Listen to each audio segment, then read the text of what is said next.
At ayan na nga mga kababayan, welcome po ulit sa ating panibagong video, reaction video na gagawin natin.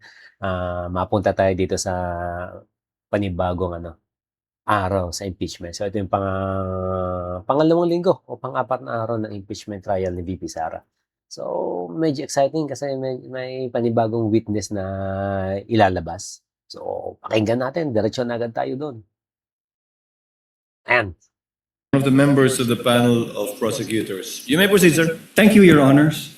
Your Honors, before we proceed with the examination of our second witness, Your Honors, the prosecution is in receipt of a letter dated July 10, 2026 from NBI Director Melvin A. Matibag requesting that his testimony be scheduled or calendared at the earliest setting, considering that the National Bureau of Investigation, Your Honors, has been invited by the Federal Bureau of Investigation in coordination with the Royal Thai Police for a regional summit on scam center compounds and transnational organized crime. In that regard, Your Honor, the prosecution would like to request that the scheduled testimony of NBI Director Melvin Matibag be scheduled tomorrow after the testimony of our second witness, Attorney Jeremy A. Lotto. After the testimony of your second witness. Yes, Your Honors. But the supposed witness scheduled for tomorrow is Attorney Zulaika Lopez per the gentleman's manifestation in the last hearing. That's correct, Your Honor. Akala ko ngayong araw si Ma'am Zelaika Lopez, hindi pala, bukas pa pala. Sino yung witness nila ngayon? Natin. Si Matibag ba? Hindi naman siguro. Akala ko si Ma'am Zelaika. After we have dispensed with the testimony of NBI Director Matibag, we can proceed with the schedule of witnesses as provided in the list to the senator judges last week, Your Honors. To include Captain Bello, if I'm not Yes, mistaken. we can proceed with Attorney Lopez and Captain Bello as manifested last week, Your Honors. What is the pleasure of Senator Judge Cayetano, Alan? Mr. Presiding Officer, if no one objects, I will not object to having Director Matibag yesterday, but maybe as a caution to government officials, my good friend, Congressman Defensor, I read over the weekend that Director Matibag is writing because he is to be in a convention meeting the FBI next week. So actually, we're going to be here 30 weeks. We have put aside many important things. We have put aside many foreign trips, many local trips, whether it's to help dun sa tinamaan ng lindol sa Mindanao or tinatamaan ng baha ngayon, because we have to be here 2 o'clock until matapos tayo every Monday to Wednesday, then after the SONA every Tuesday to Wednesday. I find it in bad taste that a bureau head will dictate to us that he's not available next week. I was Secretary of Foreign Affairs. That's why you have undersecretaries. That's why you have deputy director. So I mean, I admire the patience of the prosecution, no? But even the prosecution, they have a way of timing. Kailan ba dapat Kailan ba dapat naka-schedule to si Matibag na na sumalang dyan? Kasi dapat ang mga witness diyan, pagkakaalam ko, 3 to 5 days bago sila sumalang.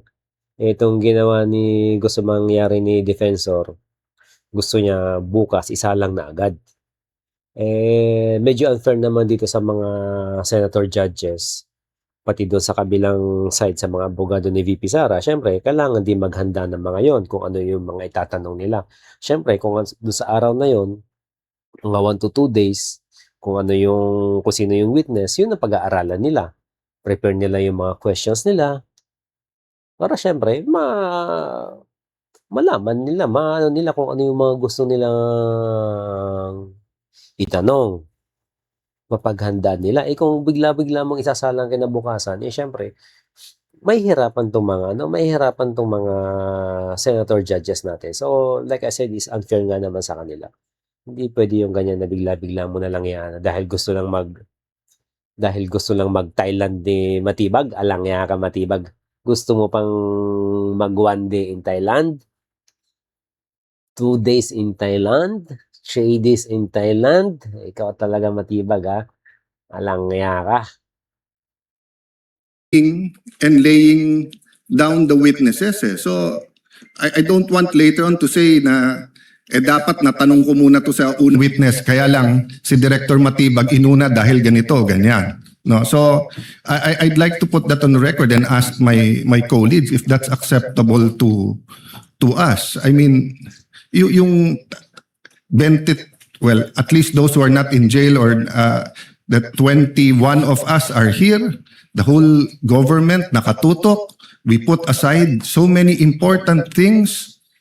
And then one witness who is in the government, who is a bureau head, will tell us sorry, but because he has to be with the FBI, siya na yung mauna tomorrow. That might be a bad precedent. Hindi, kung ganyan na may ano pala si Matibag, hindi wag mo na ngayon, pagbalik niya na lang.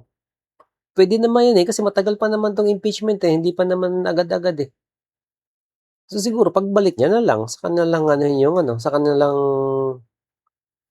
sumalang kung gusto niya. Anyway, depende di ko lang alam kung gaano tatagal tong gaano tatagal itong kasi ano yan, 'di ba? 4 na case yan, 'di ba, ginawa nila. So ito yung pang-4 dapat. Ito talaga yung pang-4. So inuna nila. So hindi natin alam kung ilang araw tatagal itong unang case ng impeachment ni VP Sara, which is ito nga sa sa side na to is kailangan yung mga witness is related doon sa So ayun, depende kung gaano katagal si Matibag doon sa kung gaano katagal si Matibag doon sa Thailand. Siguro naman mga within 1 week makakabalik na. Siguro next week hindi pa naman siguro to tapos sa sa case na ito. Baka magtatagal si Matibag doon sa sa Thailand. Ikaw talaga Matibag, sinasabi ko sa'yo. Gusto pang mag-happy-happy sa Thailand. Oy! Mr. Presiding Officer. May I be allowed to give a reply, Your Gentleman Honor? will please respond to the point of Senator Judge Alan Cayetano. With due respect to the Honorable Senator Judge Alan Peter Cayetano, we will always respect the decision of the Honorable Court. However, we will only be advancing his testimony 1 day based on the subpoena that we Yun have. nga, boss. Mahirap yung gusto nyo, boss, na gusto nyo i-advance in 1 day. I mean, 1 day ba talaga? Parang sabi nga, hindi naman si Matibag, hindi naman ata naka-line up.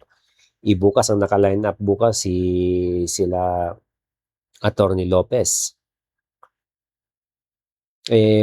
Gusto mo nang isa lang agad, mahirap naman na magagaon sa oras mag-prepare yung mga senador natin at saka yung mga abogado sa kabilang side para mag-prepare ng mga questions nila.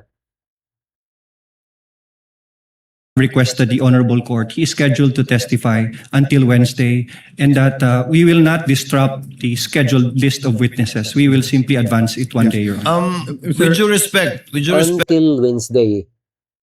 So ibig sabihin nakaplan pa lang siyang nakaplan pa lang siyang i-testify pero hindi pa confirm.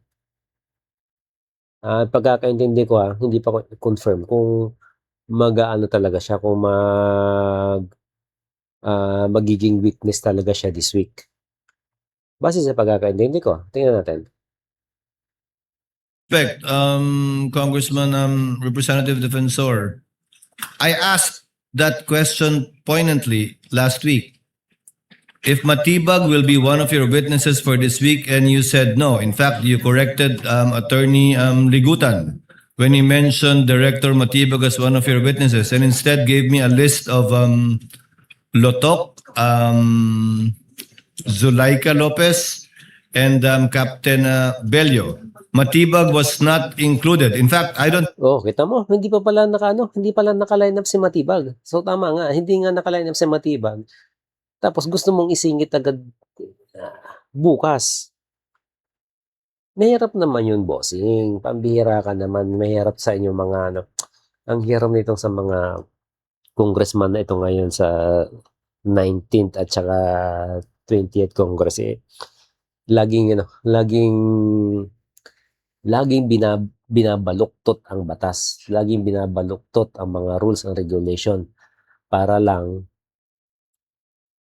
pumabor sa kanila kung ano man yung mga gusto nila mangyari. Ang hirap sa mga ganito na mga ganitong mga politiko.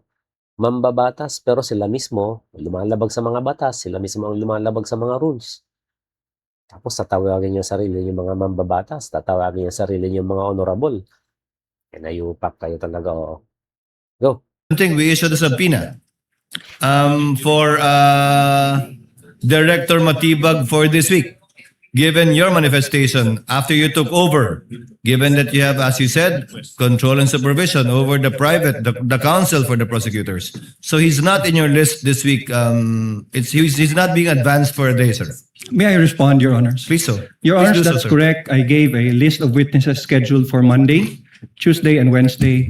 However, Your Honor, to add, I also added that since NBI Director Matibag has been requested for a subpoena to testify within the week, I also added in my statement that we will inform the Honorable Court which day we can present the Honorable Matibag, and I was expecting him to be presented on Wednesday. Hindi nga, kaso naman kasi biglaan naman yung gusto mo mangyari. Kasi ang pagkakalam natin dyan, ang rules dyan, 3 to 5 days. Ang gusto mo, bukas agad, gusto mo na i-confirm kung kailan siya magte-testify. Hindi naman po pwede yun. Ikaw talaga, oo. After the testimony of Captain Belinda Bello, Your Honors. I confirm that, but the situation is, given the one witness per day rule that we supposedly have under the rules of court, no subpoena has yet been issued to Director Matibag to appear this week. Can the clerk of court kindly confirm that for us on the record? No subpoena has been issued for NBI Director. O, kita mo, wala. Walang sabpina. Sinungaling talaga to si Defensor. Itong Defensor na to, latak to sa mga pangalang Defensor. Yung mga ibang Defensor, ayan, sila Mike Defensor. Yan, ayos yan. Pero itong Defensor na to, wala tong kwenta. Director Matibag. May I For this respond? week, May I respond, Your Honor? Senator Judge Alan Cayetano is recognized. Actually, my statement and my question to the court is not really addressed to the prosecution. You will have to do the best you can to represent, what you're fighting for. No, so I commend you for adjusting. But my recollection is because I'm also waiting for his testimony. And my recollection last week, he said that we will not see him this week. And I think 11 days, no? 11 days ang That's correct, Your Honor. sa article na to. So we're on day 4. So kung hindi siya pwedeng next week, Oh, pwede pa naman pala eh. Kasi 11 days pa naman pala yung 11 days pa naman pala itong 11 days pa naman pala itong Article 4 na ito ng impeachment ni Baby Sara. So, pwede pa humabol. Kung di pwede ngayong week, hindi this week, next week. Unless, walang ngaya ka Matibag, magtatagal ka dun sa magtatagal ka dun sa Thailand. So, talaga Matibag, gusto mo ata magpakapundo na. Matibag ha, nasabi sa'yo Matibag ha. Gusto mong i-enjoy yung buhay-buhay doon sa Thailand ha. Kapag balik mo, nakapun ka na. Okay, go tayo. that's day 7, 8, 9. Again, I don't want to dictate sa prosecution or but to suddenly say na tomorrow na siya, when I'm preparing for our oral argument tomorrow and the other witnesses is a little bit, it's a small inconvenience for today. But I hope it doesn't become a rule, especially for a bureau head I mean, if no one else objects, but if someone objects, I don't think it's really a good rule. You know, rules are important. I'll have to keep, you say technical. Kaya nga yan. Yan yung sinasabi ko na ano. Kasi pag ganyan, pag pinayagan nyo yan, masasana yan mga yan. Next time, may bagong witness na gustong ipasok, isisingit kinabukasan, sasabihin kinabukasan, kailangan isasalang na agad namin. Masisira yung mga rules, masisira yung ano. Kaya nga nilagay yung rules na yon, at least kahit paano, nilagay yan ng 3 to 5 days, at least kahit paano, makakapag-prepare yung mga senator, makakapag-prepare yung mga abogado sa kabilang side. Di ba? At least kahit paano, maging patas. Kung gawin din naman yun ng kabila, yung sa side nila VP Sara, halimbawa, sa mga abogado nila VP Sara, sabihin nila na ano, ay kinabukasan may ilalabas kaming witness. Malamang at malamang, kayo din dyan sa prosecution, magrereklamo din kayo kasi hindi mo pwedeng ganyan na biglaan. Kaya nga merong rules na nilagay para sundin. Para hindi baliin, para maging patas. Kayo, mga congressman, sanay kayong binabali yung batas pati dito sa impeachment court, gagawin nyo. Nakasanayan nyo doon sa ginagawa nyo doon sa House of Representatives. Kaya talaga kayo. Technicalities. No, rules are important. So even yung notice, we agreed on, presiding officer, 3-day ba? 5-day notice. 5 days for witnesses not mentioned in the pretrial order. And then 3 days kapag 3 days, given the fact that we will be announcing the witnesses for the following Yes. week on the last day. yeah, anyway, I said my piece, but I hope we will not be able to move faster if we have to accommodate the witnesses, especially if they're in government. May I add something, Your Oo, yun nga. Dapat ano pa lang. Bawa, kung gusto mo nang isa lang si Matibag, nung last week pa lang Miyerkules, sinabi mo na kung anong araw. Para at least kapapano, ma-prepare. Hindi yung ganyan na basta-basta mo na lang sisingit na ano. Hindi naman pala nakaschedule. Ang hirap kasi, hindi naman pala nakaschedule. Tapos bigla mong isasalang. Yun ang mahirap dyan. Nasabi sa'yo. Honors, before the Honorable Defensor, Presiding Officer would like to hear from the counsel for the respondents. Attorney Binlon, what say you? Yes, Your Honor. We would have to oppose on the basis of the following. Number one, it will be in violation, Your Honor, of the impeachment court's directive that was given last week, insofar as the identities of the witnesses and as well as the order of the presentation. Number two, Your Honor, it will be, again, as mentioned by Senator Judge Cayetano, a violation of the 5-day notice rule. Since while he was subpoenaed the week before, Your Honor, we are learning that he will be presented this week. So the 5-day notice will not be observed. Number three, the prosecution cannot compel also the defense and this impeachment court to present witnesses according to their schedule, considering also that these witnesses have already been identified and determined. Of course, it will be a violation of the basic tenets of fair play, and to join again the manifestation of Senator Judge Cayetano, it will set a bad precedent insofar as surprise witnesses will be allowed at any point of the proceedings. Number five would be, it will also violate our right to cross-examine intelligently. We have done our best to prepare for their witnesses. However, these last-minute changes really affect the preparation involved, Your Honor, and insofar as laying down the case that we want to establish. And finally, if there are violations of these proceeding rights, there will be a violation of procedural due process, which of course can give way to another ground to further delay the proceedings. Moreover, Your Honor, we would, if the prosecution would also allow, can we also get a copy, Your Honor, of that invitation? And maybe inquire of the prosecution if at the particular travel authority has already been made. Because, Your Honor, we received information as well that the FBI had already conducted a summit a regional summit of some sort, but it was Ibig sabihin tapos na yung summit na yon doon sa Thailand. Ikaw matibag alangya ka. Hindi natin alam kung totoo itong na-gather nila attorney na information na sinasabi na tapos na yung summit nung nakaraan. Malay natin, may panibagong summit ulit. Kaso nga lang, mahirap nito kung ang mangyayari, gusto lang gusto lang magpamasahe ni Matibag doon sa gusto lang pamasahe ni Matibag doon sa Thailand. Hindi kaya gusto magpakapon. Yan natin. conducted of June, in other words, last month, Your Honor. Also, Alam mo, last month pa pala natapos yung na yun, yung summit na yun. Bakit ngayon ka lang pupunta?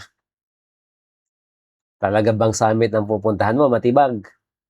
Ikaw nasabi sa'yo in Bangkok, Thailand. So we would have to again manifest and we would have to study, Your Honor, the invitation and counter check and do the proper verification as well. So that if it is indeed viable, then we would understand, Your Honor, why it has to be attended to by Director Matibag, Your Honor.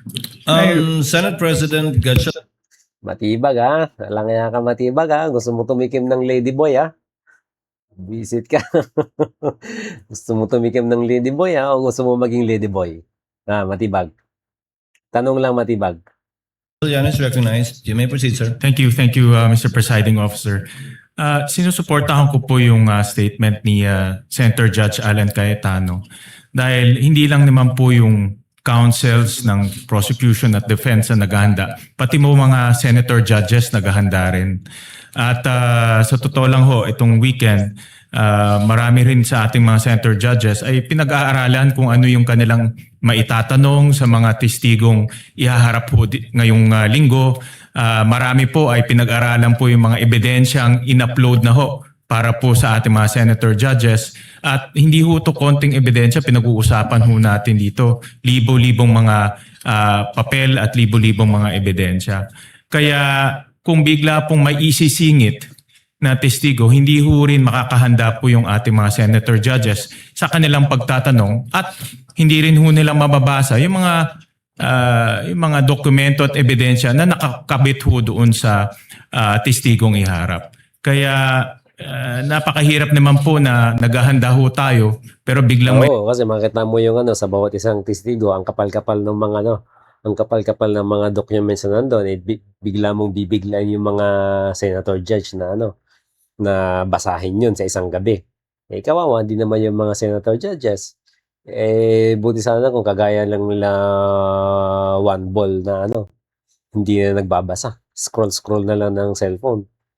Ito si One Ball, mamaya makikita nyo, lalabas na naman magtatanong ng napakaiksi. Tapos uupo lang. Kung ang diskarte nito ni One Ball Anyway, naliligaw tayo dun sa balik tayo dito sa topic natin.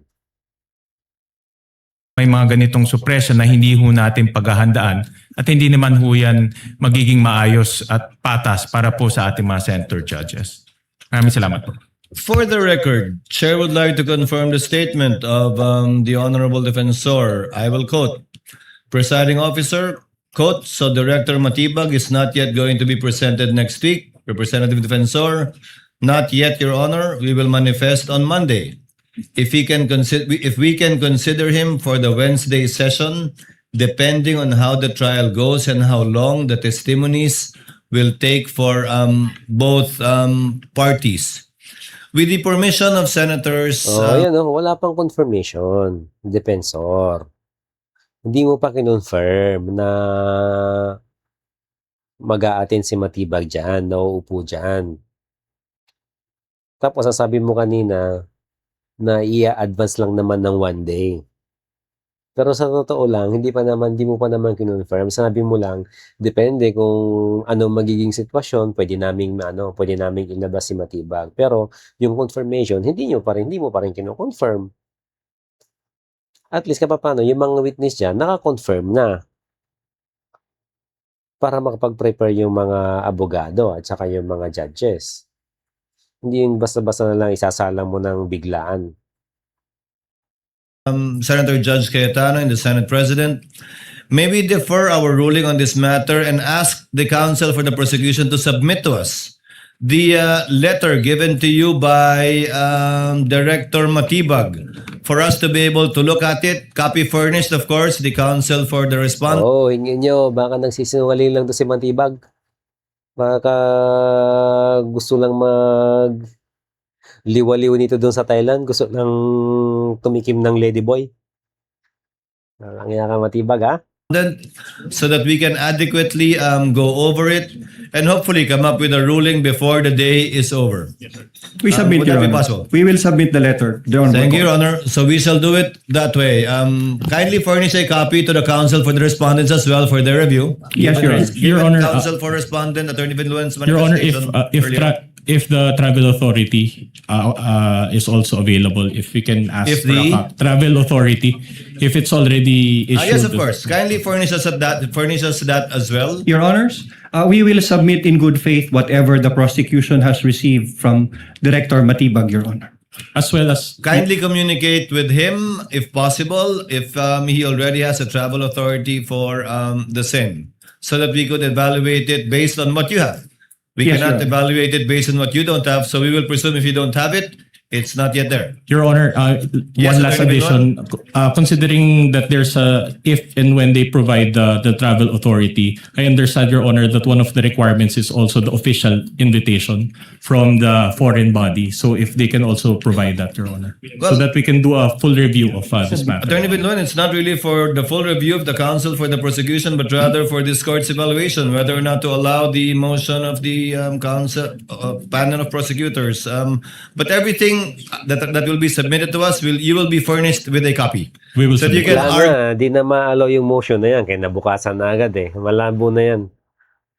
Bukas may mga nakaschedule na witness. argue your way through this motion before we decide on it. So ordered. Counsel for the panel of prosecutors, kindly call your next witness. Your Honors, I respectfully request that the counsel Ayan, mga kababayan. Diyan muna natin tatapusin yung unang video natin regarding dito sa impeachment. Ayan. Unang medyo exciting lang. Excited lang ako sa gagawin ni Matibag sa Thailand. Langya ka, Matibag! Ha? Simulang mag-happy-happy dyan sa Thailand, ha? Tapos na ata yung tapos na ata yung convention nung last month eh. Anyway, ano lang naman yun. Joke lang yun. Malay mo, may panibagong convention naman talaga para doon sa official naman yan. Official visit naman yan. Okay, ayan. Mga kababayan, maraming salamat sa panonood uli sa ating video. And again, kung parehas tayo ng paniniwala, parehas tayo ng prinsipyo, parehas tayo ng pinaglalaban, like and subscribe. Marami pa tayong gagawing mga video na kagaya nito. Share nyo na rin po kung sa tingin nyo nagustuhan nyo yung video natin na ito para makarating pa sa maraming mga Pilipino. Maraming salamat po.